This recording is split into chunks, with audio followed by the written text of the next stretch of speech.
Former Marine Sergeant Marcus Rodriguez crouches in the rubble of what used to be downtown Atlanta, his weathered hands gripping a makeshift radio as static crackles through the abandoned electronics store where dust particles dance through shafts of sunlight filtering through broken windows.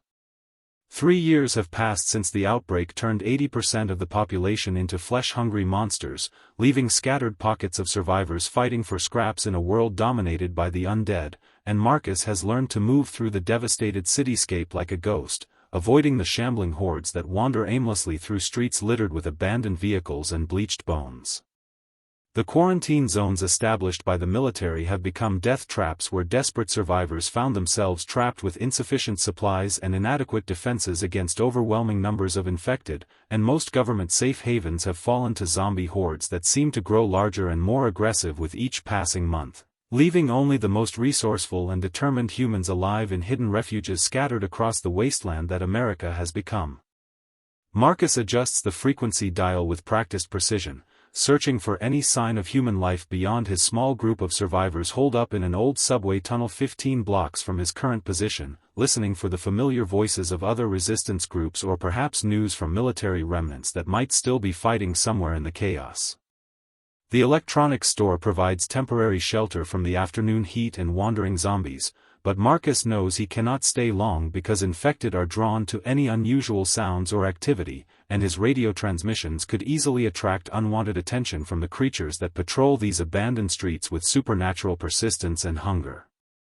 Suddenly, through the white noise and atmospheric interference, a clear voice emerges speaking in urgent tones about organized resistance movements and coordinated strikes against zombie strongholds throughout the southeastern region, and Marcus immediately recognizes the disciplined communication style of military personnel who have maintained operational security despite the collapse of traditional command structures.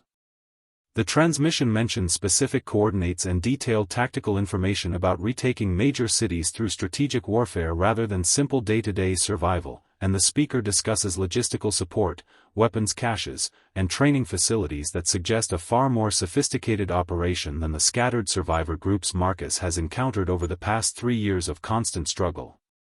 Marcus realizes this isn't just another desperate survivor broadcast transmitted by someone with a ham radio and false hope, but something far more significant that could represent the first real opportunity to fight back against the zombie apocalypse instead of merely hiding and scavenging until inevitable death or infection claims another human life.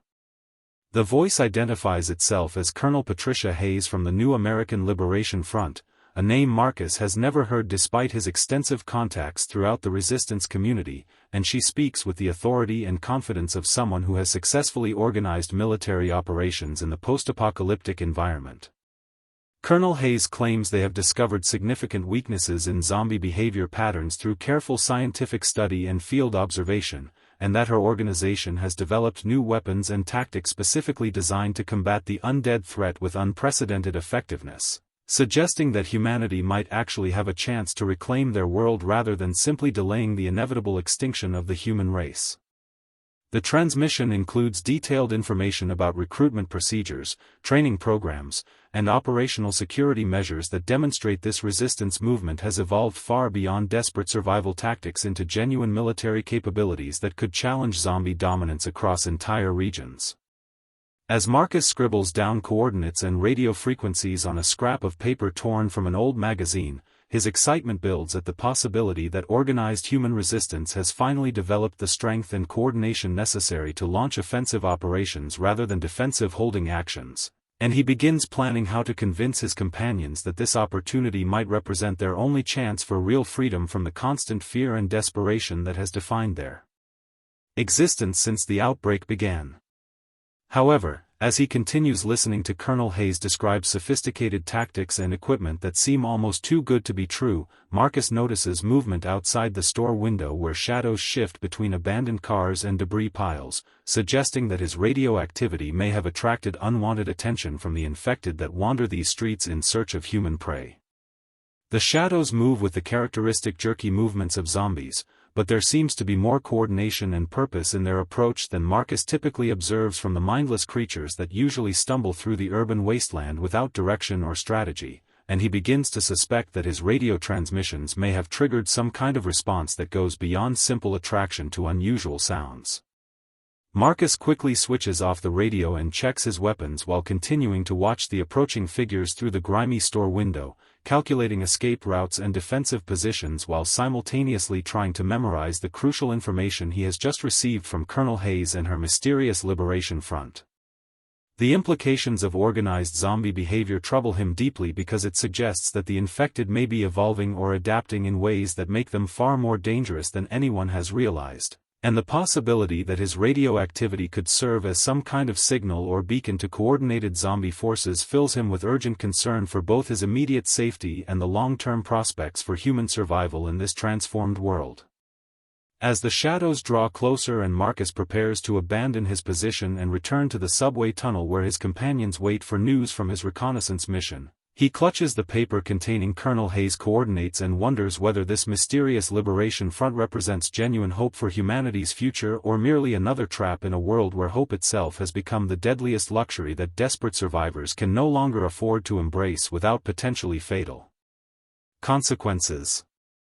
Marcus returns to the subway hideout through a carefully concealed entrance hidden behind rusted maintenance equipment, his footsteps echoing softly in the abandoned tunnel where fluorescent lights flicker intermittently from a jury-rigged solar power system that Jake Sullivan installed months ago to provide their underground sanctuary with minimal but essential illumination. He finds his trusted companions gathered around their communal area where Dr. Elizabeth Morgan, a former CDC researcher who barely escaped the initial outbreak when her Atlanta laboratory was overrun by infected test subjects, looks up from her makeshift medical station constructed from salvaged hospital equipment and pharmaceutical supplies scavenged from abandoned clinics throughout the city. She's been treating a survivor's infected wound with precious antibiotics that represent irreplaceable resources in their post-apocalyptic world, carefully rationing medications that could mean the difference between life and death for any member of their small group. Jake Sullivan, a young mechanic in his mid-20s whose technical skills have kept their vehicles running and their weapons functional despite the complete breakdown of supply chains and manufacturing infrastructure, stops cleaning his modified crossbow to listen as Marcus approaches with obvious excitement and urgency written across his weathered features. The group also includes Maria Santos, a former Atlanta police officer whose tactical knowledge and combat experience have saved them countless times during dangerous supply runs through infected territories where split-second decisions and coordinated teamwork often determine whether they return safely to their underground refuge or become victims of the relentless zombie hordes that patrol the surface world. Marcus settles beside their small cooking fire and explains Colonel Hayes' message about organized resistance movements operating throughout the southeastern region, describing the sophisticated military terminology and detailed tactical information that suggests this liberation front has evolved far beyond desperate survival tactics into genuine offensive capabilities against zombie-controlled territories. Dr. Morgan immediately expresses deep skepticism about any large-scale military operation, pointing out that every government facility they've encountered over the past 3 years has been either completely overrun by zombie hordes or abandoned by personnel who fled without maintaining operational security or communication protocols. She argues that Colonel Hayes might be leading survivors into an elaborate trap designed by hostile human groups who prey on desperate people seeking hope and safety in a world where trust has become a potentially fatal luxury that few can afford to embrace without careful verification. Jake counters her pessimism by arguing they have nothing to lose since their current situation has become increasingly unsustainable, with food supplies dwindling despite successful scavenging missions and zombie hordes growing larger and more aggressive with each passing month as infected populations migrate toward urban centers where human scent and activity attract them like powerful magnets. He points out that their underground sanctuary, while relatively secure from zombie intrusion, cannot support them indefinitely because essential resources like medicine, ammunition, and preserved food are becoming increasingly difficult to find in areas that have been thoroughly scavenged by other survivor groups over the past 3 years of constant struggle. Maria suggests they investigate Colonel Hayes' coordinates carefully through reconnaissance missions that would allow them to evaluate the legitimacy of this liberation front before committing their small group to what could represent either genuine salvation or complete destruction. And she outlines tactical approaches for conducting surveillance operations that would minimize their exposure to both zombie threats and potentially hostile human forces. The debate continues for hours as each member of their tight-knit group weighs the risks and potential benefits of abandoning their established refuge to pursue what might be false hope or genuine opportunity for meaningful resistance against the zombie apocalypse that has destroyed their civilization and reduced humanity to scattered pockets of desperate survivors. Dr. Morgan argues that their scientific knowledge and medical expertise make them valuable enough to attract attention from groups with questionable motives, while Jake insists that staying in their current location will eventually result in death through resource depletion, zombie incursion, or hostile human encounters that are becoming more frequent as desperation drives surviving groups toward increasingly violent competition for limited supplies. Maria acknowledges the validity of both perspectives but emphasizes that their decision should be based on careful intelligence gathering rather than emotional reactions to either hope or fear, and she proposes specific procedures for evaluating Colonel Hayes' transmission and investigating the coordinates without exposing their group to unnecessary danger.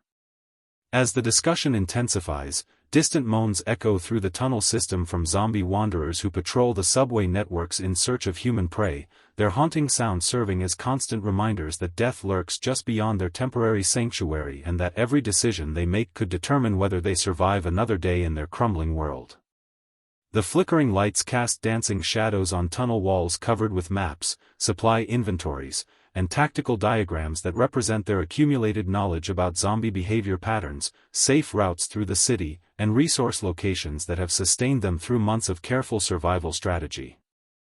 Marcus realizes that his discovery of Colonel Hayes' transmission has fundamentally altered the dynamics of their group because it forces them to confront the possibility that their defensive survival approach might need to evolve into something more ambitious and dangerous if they want to do more than simply delay their inevitable death or transformation into the very monsters they've spent years fighting. The weight of leadership settles heavily on his shoulders as he recognizes that his decision about whether to pursue contact with the Liberation Front will affect not only his own survival but the lives of 3 people who have trusted him with their safety and whose unique skills and knowledge make them irreplaceable assets in the ongoing struggle for human survival against overwhelming odds. At dawn, the 4 survivors pack their essential supplies and weapons into worn backpacks and tactical gear salvaged from abandoned military checkpoints, their movements efficient and purposeful as they prepare to emerge from their underground sanctuary into the harsh reality of the infected surface world where every step could trigger encounters with zombie hordes or hostile human groups competing for the same dwindling resources. The streets of Atlanta stretch before them like a nightmare landscape filled with abandoned vehicles rusted beyond recognition, scattered human remains bleached white by 3 years of weather exposure, and the constant threat of zombie encounters lurking around every corner where shadows conceal shambling figures that respond to the slightest sound or movement with relentless hunger for living flesh.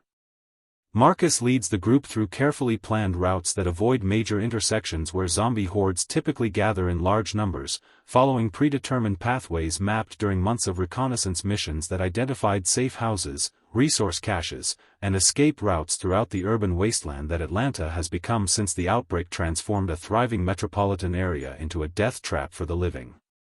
Maria brings up the rear with her modified rifle ready for immediate action against any threats that might approach from behind, her police training evident in the way she maintains situational awareness while constantly scanning their surroundings for signs of danger that could emerge from abandoned buildings, wrecked vehicles, or the maze of debris that blocks many streets and creates perfect ambush points for both zombies and desperate human survivors. Their destination lies 40 miles north in the mountains where Colonel Hayes claimed to have established a secure base of operations for the resistance movement, a journey that should take 2 days on foot through terrain that becomes increasingly treacherous as they move away from familiar urban environments into wilderness areas where zombie behavior patterns remain largely unknown and unpredictable. The journey proves more dangerous than anticipated as they encounter roaming packs of infected that have grown more coordinated and aggressive over the years, displaying hunting behaviors that suggest primitive pack intelligence rather than the mindless wandering they observed during the initial outbreak when zombies seemed to move randomly without purpose or strategic thinking. Dr. Morgan notes disturbing changes in zombie physiology during their encounters, observing that some specimens appear significantly stronger and more resilient than the shambling corpses they faced during the first months after the outbreak, with enhanced sensory capabilities that allow them to detect human presence from greater distances and improved motor functions that make them faster and more dangerous in combat situations.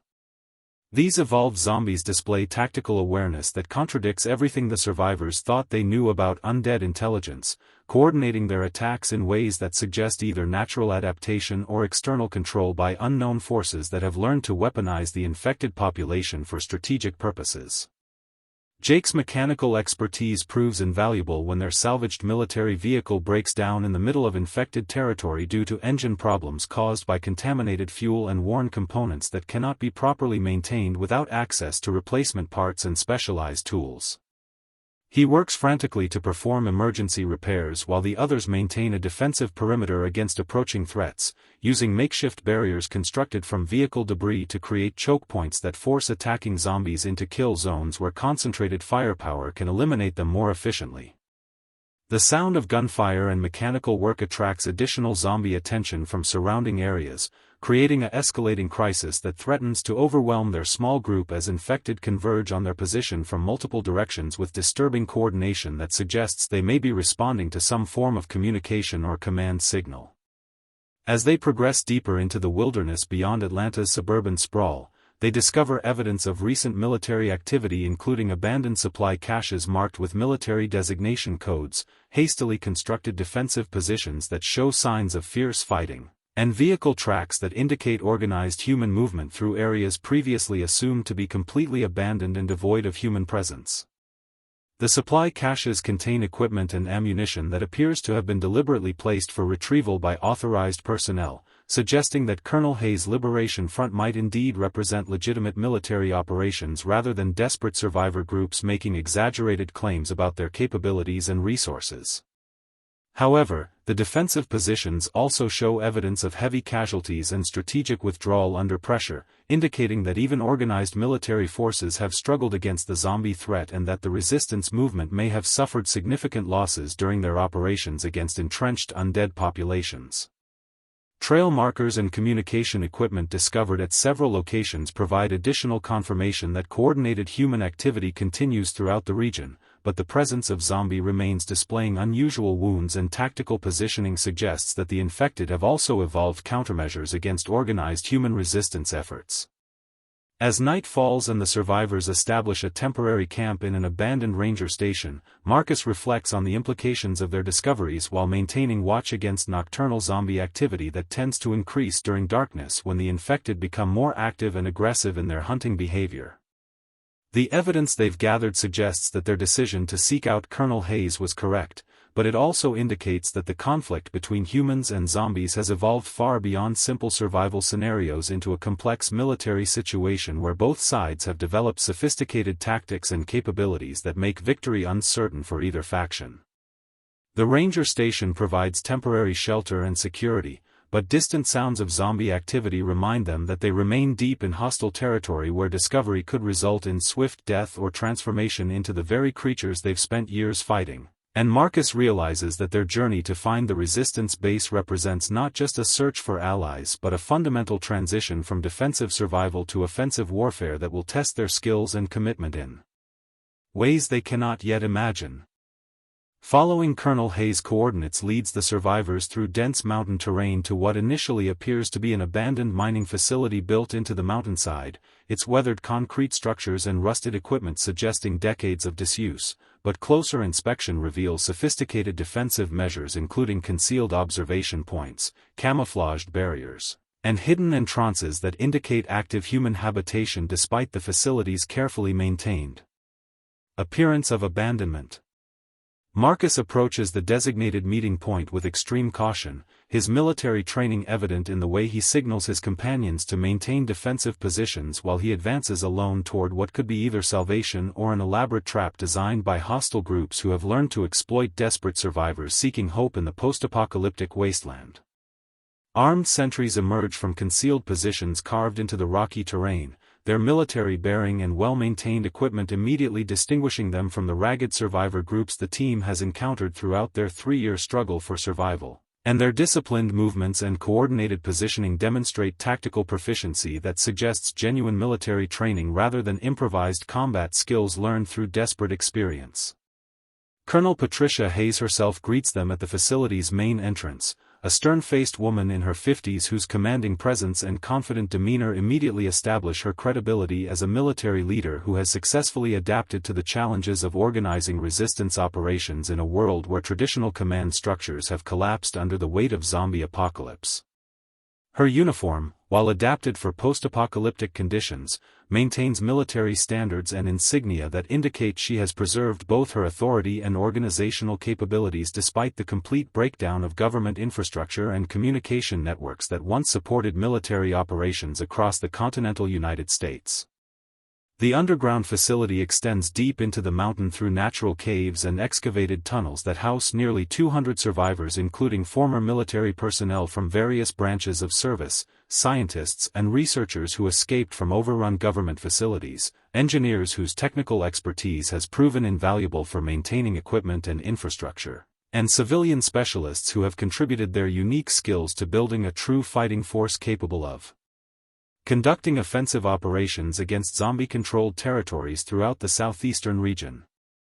Dr. Morgan marvels at the sophisticated research laboratories where teams of scientists have been conducting systematic studies of captured zombie specimens, developing new weapons specifically designed to exploit undead vulnerabilities, and analyzing behavioral patterns that have enabled coordinated attacks against seemingly overwhelming zombie populations that once appeared invincible to scattered survivor groups lacking proper equipment and tactical coordination.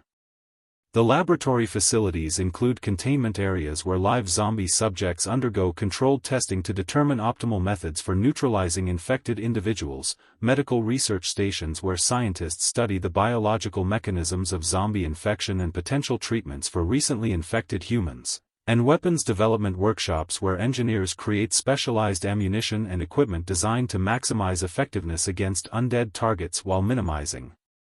resource consumption and logistical requirements.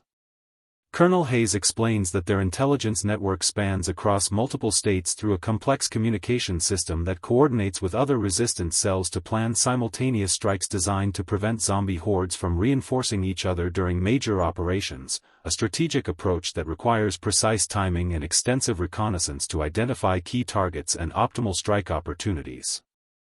The network includes former military communications specialists who maintain contact with resistance groups from Florida to Virginia, intelligence analysts who study zombie movement patterns and population distributions, and field operatives who conduct reconnaissance missions deep into zombie-controlled territory to gather crucial information about enemy capabilities and defensive positions.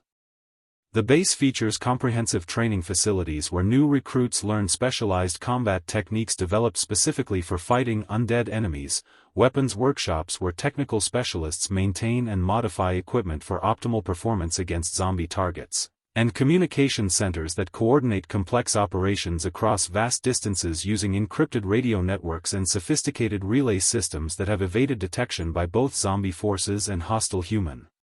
groups. Marcus observes advanced tactical planning sessions where experienced officers analyze terrain maps, zombie population data, and intelligence reports to develop comprehensive strategies for liberating specific urban areas and establishing secure zones where civilian populations can be safely evacuated and resettled under military protection. The base's defensive systems include early warning networks that monitor approaches through the surrounding mountains, automated defensive positions that can repel zombie attacks without requiring constant human manning, and escape routes that would allow complete evacuation if the facility were ever compromised by overwhelming enemy forces. Colonel Hayes reveals that their organization has successfully liberated several smaller towns and established secure perimeters around critical infrastructure including power plants, water treatment facilities, and agricultural areas that provide sustainable resources for growing civilian populations who have been rescued from zombie-controlled territories throughout their expanding operational area. The success of these operations has attracted additional military personnel and civilian specialists who have abandoned failing government installations to join the Liberation Front, creating a positive feedback loop that continuously strengthens their capabilities and expands their operational reach across the southeastern United States. Storage areas within the facility contain substantial stockpiles of weapons, ammunition, medical supplies, and food reserves that demonstrate serious long-term planning and resource management capabilities far beyond anything Marcus and his team have encountered during their years of desperate scavenging and day-to-day survival in the ruins of Atlanta. The revelation that organized, well-equipped, and strategically competent human resistance has not only survived but thrived during the 3 years since the zombie outbreak represents a fundamental shift in perspective for survivors who have spent so long focused on mere survival that they had almost forgotten the possibility of actually fighting back against the forces that destroyed their civilization and reduced humanity to scattered pockets of desperate refugees, hiding in the ruins of their former world. The newcomers undergo intensive training programs specifically designed to transform them from desperate survivors focused on day-to-day existence into effective soldiers capable of conducting complex military operations against zombie strongholds throughout the southeastern region. And the transition proves both physically demanding and psychologically challenging as they must abandon survival instincts that have kept them alive for 3 years in favor of aggressive tactics that require them to actively seek combat with the very creatures they have spent so long avoiding. Marcus finds his Marine training returning with surprising clarity as he adapts to new tactical doctrines that Colonel Hayes' team has developed specifically for fighting undead enemies who feel no pain, show no fear of death, and attack with relentless determination until they are physically destroyed through precise application of overwhelming force or strategic dismemberment that renders them incapable of continued aggression. The training regimen includes close-quarters combat techniques optimized for zombie physiology, weapons handling procedures that maximize ammunition efficiency while ensuring reliable neutralization of infected targets, and team coordination exercises that prepare soldiers for the unique challenges of fighting enemies who cannot be reasoned with, intimidated, or discouraged through conventional military tactics.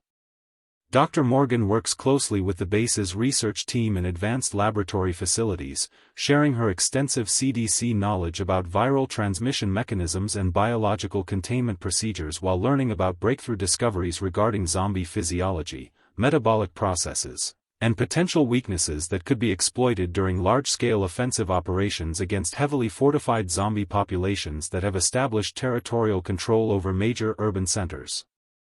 The research reveals that zombie tissue maintains certain vulnerabilities to specific chemical compounds and electromagnetic frequencies, information that has enabled the development of specialized ammunition and area-denial weapons that can neutralize large numbers of infected simultaneously without requiring individual targeting or extended engagement periods that expose human forces to unnecessary risk.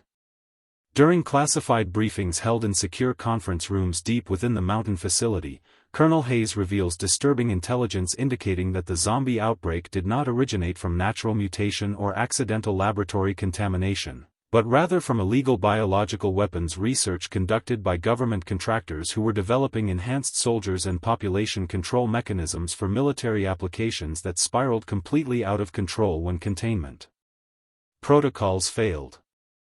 The revelation that their own government may have been responsible for creating the zombie apocalypse adds a layer of complexity and moral ambiguity to their resistance mission, as Hayes explains that surviving military commanders and government officials are still attempting to control and weaponize zombie hordes for unknown strategic purposes that could involve establishing new forms of authoritarian control over remaining human populations.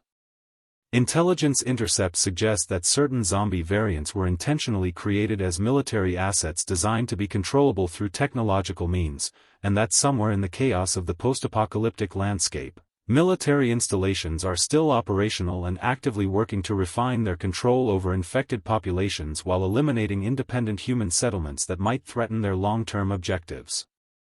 Jake learns to modify weapons and vehicles with specialized equipment developed by the resistance engineering teams, including electromagnetic pulse devices that can disrupt zombie nervous systems, noise generators that can attract and redirect zombie hordes away from strategic targets, and armored vehicle modifications that provide enhanced protection against zombie attacks while maintaining mobility and stealth capabilities necessary for deep reconnaissance missions behind enemy lines. The weapons modification training includes instruction in creating improvised explosive devices specifically designed to create maximum zombie casualties while minimizing collateral damage to infrastructure that human forces will need to occupy and defend after successful liberation operations, And Jake's mechanical aptitude allows him to quickly master these specialized techniques while contributing his own innovations based on years of improvised survival engineering. Training exercises simulate the coordinated assault tactics they will need to execute when attacking fortified positions held by thousands of zombies who have been drawn to major population centers over the past 3 years, creating massive concentrations of infected that require precise tactical coordination and overwhelming firepower to neutralize without suffering catastrophic casualties among human assault forces. The simulations reveal that successful operations require not only superior firepower and tactical coordination, but also detailed intelligence about zombie behavior patterns, environmental factors that influence infected movement and aggression, and timing considerations that maximize the element of surprise while minimizing the risk of attracting reinforcements from surrounding zombie populations.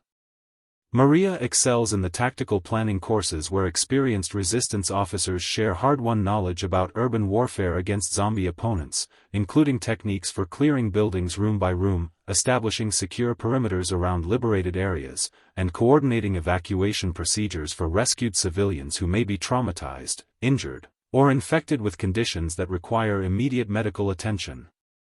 As their skills improve through weeks of intensive training, Marcus and his team begin to understand that they are preparing for something far more ambitious than simple rescue operations or supply raids, but rather a comprehensive campaign to systematically liberate major urban centers and establish permanent human control over strategic territories that could serve as foundations for rebuilding civilization.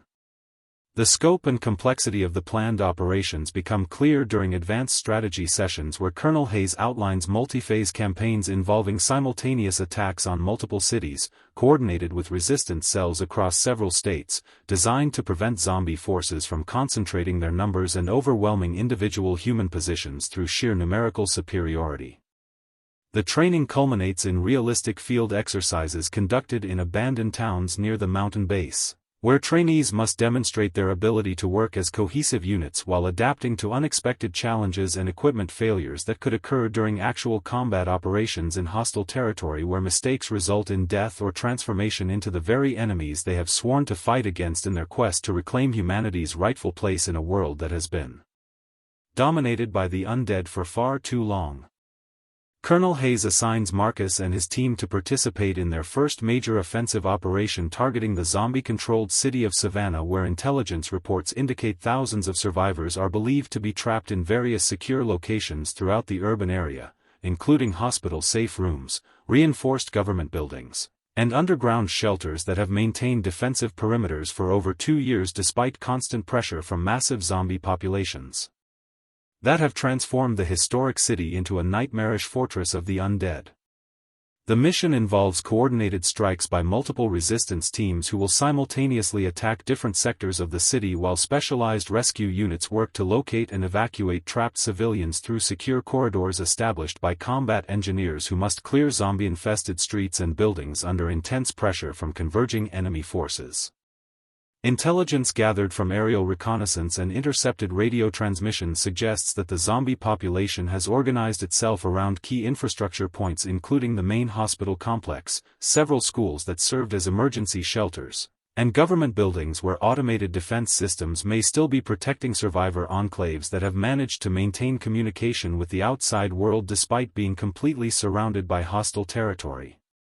Marcus leads his squad through abandoned suburbs on the outskirts of Savannah where they encounter zombie sentries that appear to be posted at regular intervals along major approach routes, displaying a level of strategic positioning and territorial awareness that contradicts everything they thought they knew about undead intelligence and suggests some form of external coordination or evolved pack behavior that makes the infected far more dangerous than isolated shambling corpses.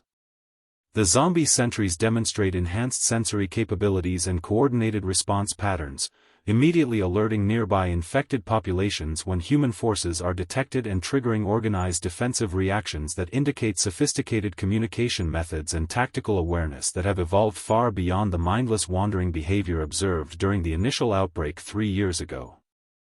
The assault begins at dawn with explosive charges detonated simultaneously at multiple points throughout the city, creating diversions designed to fragment zombie attention while insertion teams penetrate deep into zombie territory using stealth tactics, specialized equipment, and predetermined routes that avoid known concentration areas where massive hordes gather around significant survivor positions. Marcus and his team advance through residential neighborhoods where abandoned houses provide temporary cover and concealment, but they quickly discover that many buildings have been deliberately fortified by zombie occupants who have learned to use furniture, debris, and human remains to create defensive barriers that channel approaching enemies into kill zones where infected can attack from multiple directions simultaneously. Dr. Morgan accompanies a medical team tasked with evacuating wounded survivors from Savannah General Hospital, a massive complex that has been completely surrounded by infected for over 2 years, making this rescue attempt extremely dangerous and time-sensitive as they must penetrate layers of zombie defenses while maintaining medical equipment and evacuation capabilities necessary to save critically injured civilians who may not survive extended combat operations. The hospital approach reveals that zombies have established a sophisticated siege mentality, maintaining constant pressure on the building's defenses while preventing any attempts at escape or resupply, and the infected have learned to use the hospital's own infrastructure against the survivors by blocking ventilation systems, contaminating water supplies, and creating noise disturbances that prevent rest and psychological recovery among the trapped medical staff and patients.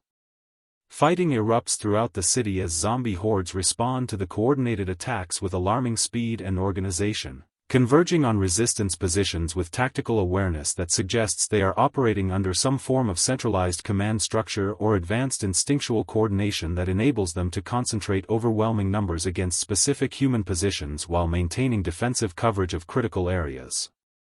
The zombies demonstrate new combat behaviors including the use of makeshift weapons, coordinated flanking maneuvers, and tactical retreats designed to lure human forces into prepared ambush positions where superior numbers can be brought to bear against isolated resistance units, and these evolved tactics result in higher casualty rates than anticipated during mission planning phases. Jake's technical expertise proves crucial when his team encounters electronically controlled barriers that zombies have learned to operate, using simple switch mechanisms and automated systems to trap human intruders in confined spaces where they can be overwhelmed by concentrated attacks from multiple infected individuals working together with disturbing efficiency and purpose. Maria coordinates extraction routes through urban terrain that has been fundamentally altered by 3 years of zombie occupation, with streets blocked by deliberately constructed barriers, buildings modified to serve as defensive positions, and infrastructure systems sabotaged to prevent human movement while facilitating zombie control over territorial boundaries and resource distribution.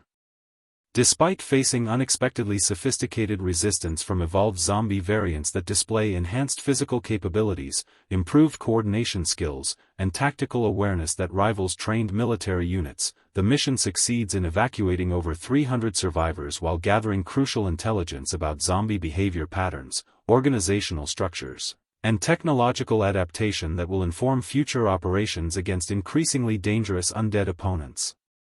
The rescued survivors provide disturbing testimonies about zombie evolution during their prolonged captivity, describing instances of infected individuals displaying problem-solving abilities, tool use, and even primitive communication through gestures and vocalizations that suggest the development of rudimentary intelligence or external control by unknown forces with strategic objectives that extend beyond simple predation and territorial expansion. The intelligence gathered during the Savannah operation reveals that zombie forces have access to technological resources, communication capabilities, and strategic planning that makes them formidable opponents rather than mindless monsters, fundamentally altering resistance understanding of the enemy they face and the scope of operations required to achieve meaningful liberation of zombie-controlled territories throughout the southeastern United States where infected populations continue to evolve and adapt their capabilities in response to organized human resistance efforts. Following their successful first mission in Savannah, intelligence gathered from rescued survivors reveals the existence of an extensive underground network of tunnels and bunkers beneath major cities throughout the southeastern region where zombie forces appear to be conducting systematic operations with disturbing implications for human survival. And the testimonies describe organized zombie activity that includes the transportation of captured humans, the establishment of processing facilities, and the maintenance of technological infrastructure that suggests coordination by external forces with specific objectives beyond simple predation or territorial expansion. Marcus volunteers to lead a dangerous reconnaissance mission into these subterranean facilities despite the obvious risks involved in penetrating deep into zombie-controlled territory where escape routes are limited and enemy forces maintain overwhelming numerical superiority in confined spaces that favor their enhanced physical capabilities and coordinated attack strategies. The reconnaissance team includes Dr. Morgan, whose scientific expertise will be crucial for analyzing any biological or technological discoveries they encounter, Jake, whose technical skills may be needed to operate or sabotage equipment found in the underground installations, and Maria, whose tactical experience will help navigate the complex security challenges posed by exploring hostile territory where zombie forces have had years to establish defensive positions and surveillance systems. Their descent into the Atlanta subway system reveals that zombies have transformed the underground transit network into a sophisticated transportation and communication hub with deliberately constructed barriers, modified electrical systems, and organized patrol routes that demonstrate engineering capabilities and strategic planning that contradicts everything resistance forces believed about undead intelligence and organizational capacity. The team discovers evidence of systematic collection and processing of human captives through a network of holding areas where zombie guards maintain constant surveillance over prisoners who are being prepared for unknown purposes that clearly involve more than simple consumption, and the facilities include medical equipment, restraint systems, and transportation mechanisms that suggest ongoing biological experimentation or transformation procedures conducted by entities with advanced scientific knowledge and specific research objectives. Dr. Morgan's preliminary analysis of biological samples collected during their underground exploration indicates that someone or something is deliberately modifying zombie physiology to create enhanced variants with improved physical capabilities, increased intelligence, and specialized functions that serve specific roles within a larger organizational structure that operates according to strategic plans rather than instinctual behavior patterns. The modifications include enhanced sensory organs that allow superior detection of human presence, improved muscular systems that provide greater strength and coordination, and neurological adaptations that enable complex communication and tactical coordination among infected individuals who function as components of a larger collective intelligence rather than independent predators. Communication intercepts using equipment discovered in the underground facilities reveal that military remnants in various locations across the country are not only aware of these developments but may be actively collaborating with or controlling zombie forces through technological interfaces that allow remote command and coordination of infected populations for strategic purposes in a post-apocalyptic power struggle that treats surviving humans as resources to be controlled rather than civilians to be protected. The intercepted communications include references to specific objectives involving population reduction targets, resource allocation protocols, and territorial control assignments that indicate zombie forces are being deployed according to military doctrine and strategic planning that serves the interests of human commanders who view the apocalypse as an opportunity to establish new forms of authoritarian control over dramatically reduced human populations. Jake discovers sophisticated technological installations within the underground network, including communication arrays that coordinate zombie activity across multiple states, power systems that maintain operational capacity for complex equipment, and automated production facilities that manufacture specialized equipment and supplies needed to maintain zombie operations at unprecedented scales of organization and efficiency. The technological infrastructure includes computer systems running specialized software designed to track human population movements, coordinate zombie deployment patterns, and optimize resource allocation for ongoing operations that treat infected individuals as military assets rather than uncontrolled biological weapons. And the complexity of these systems suggests that significant resources and expertise have been devoted to establishing zombie forces as controllable military units. The reconnaissance mission barely escapes when they trigger automated defense systems that release specially bred zombie variants designed specifically to hunt and capture human intruders for transportation to processing facilities where they would undergo transformation procedures or serve as test subjects for ongoing research into enhanced zombie capabilities and control mechanisms. These specialized hunter variants display superior speed, intelligence, and tracking abilities that make them far more dangerous than standard infected individuals, and their coordinated pursuit tactics suggest extensive training or programming that enables them to function as elite military units with specific mission parameters and operational objectives. The narrow escape provides crucial intelligence about zombie command structures, technological capabilities, and strategic objectives, but it also reveals that resistance forces face not just mindless undead hordes but an organized enemy with advanced technology, coordinated military tactics, and human leadership that has transformed the zombie apocalypse into a deliberate campaign of conquest and population control rather than an uncontrolled biological disaster. Colonel Hayes realizes that their resistance movement confronts an enemy that combines the relentless aggression of undead forces with the strategic planning and technological resources of surviving military organizations that have abandoned their duty to protect civilian populations in favor of establishing new forms of authoritarian control over the dramatically reduced human population that remains after 3 years of carefully orchestrated apocalypse. The implications of this discovery fundamentally alter the scope and urgency of their liberation mission as they recognize that failure to stop this conspiracy will result not merely in human extinction but in the establishment of a nightmarish civilization where surviving humans exist as enslaved resources serving the interests of military commanders who control vast armies of technologically enhanced zombies programmed to enforce absolute obedience and eliminate any possibility of independent human resistance or self-determination. Armed with crucial intelligence about zombie command structures and the revelation that human collaborators are actively working to establish a new world order built on zombie labor and human subjugation, Colonel Hayes mobilizes every available resistance cell for a massive coordinated assault on the primary control facility hidden beneath the ruins of Washington, D.C. Marcus and his team spearhead the assault force that must penetrate layers of zombie defenses, automated weapon systems, and human traitors who have betrayed their own species for promises of power in the emerging post-human civilization. The underground complex reveals the horrifying scope of the conspiracy as they discover laboratories where human subjects are being converted into controllable zombie variants while military commanders plan the systematic enslavement of remaining human populations across the continent. Dr. Morgan works frantically to develop countermeasures against the control technology while Jake leads technical teams in sabotaging the communication networks that coordinate zombie forces across multiple states and regions. The final battle erupts in the depths of the facility as resistance fighters clash with zombie super soldiers, human collaborators, and automated defense systems in a desperate struggle that will determine whether humanity has any future beyond servitude and extinction. Marcus confronts the facility commander, a former general who reveals that the zombie outbreak was deliberately engineered as a means of population control and social restructuring, with surviving humans intended to serve as a manageable labor force in a world dominated by controllable undead armies.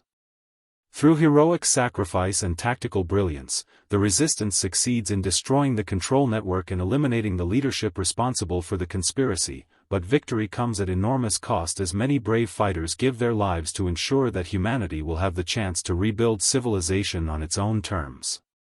As zombie forces across the region lose coordination and revert to mindless wandering, survivors emerge from hiding places to begin the long process of reclaiming their world, with Marcus and his team serving as leaders in the great liberation that will restore human dignity and freedom to a world nearly lost to engineered apocalypse.